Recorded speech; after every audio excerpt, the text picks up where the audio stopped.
The game of awakening is reclaiming your perception.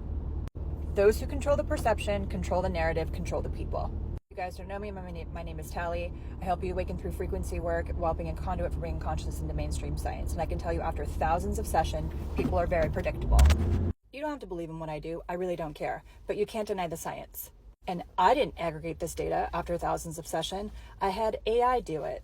And all of that data that was aggregated through AI is used to support my own observations and theories in the work that I do for the thesis for my book that will be out this summer. I say all of that because I made a video about the 5 main patterns that are running everybody. But now I want to talk about the motivations, because here's where they get you. If you could actually get down to understanding the core patterns that are driving your behavior that you've inherited and your main motivations for why you behave the way that you do, then the perceptual game is over. Meaning how you are influenced and where you put your attention completely changes. So let's break these down really quick, and you're going to want to save this video. The first thing is ego. So the ego is a motivator when it's used correctly, as much as it is an amplifier. Those who are operating from the small s self, meaning our wounded self, our self that doesn't get recognized, things like that, are operating more from our ego, meaning the ego is run in front of who you think you are, your identity, okay, versus behind it. If you think about the capital S like as our God-centered self, the capital S would be behind the ego filter, for example. The ego utilized correctly is a motivator and an amplifier, and we need it in order to maintain the structure of how our behavior actually works. So from ego, we either want recognition in some way or we're not getting it. So that's the first one. The second one is ideology and belief. And this one's tricky because it's inherently influenced by what we have been conditioned to believe. This is where religion comes into play. This is where virtue comes into play, all of these different nuances.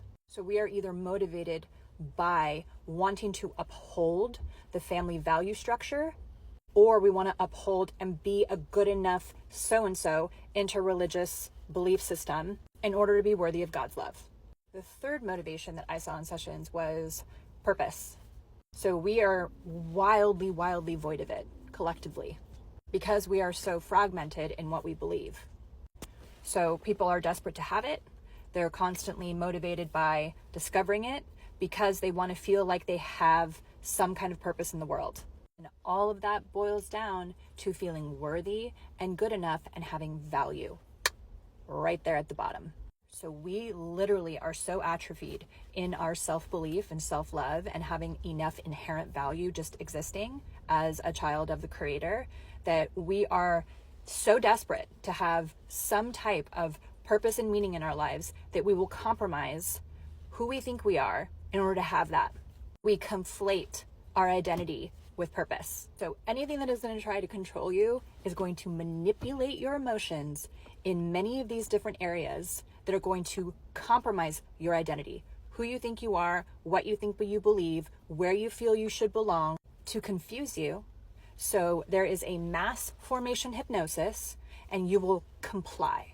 When you start to see how easy it is to coerce people, the game and the gig begins to be over. It's time to take our power back, for real.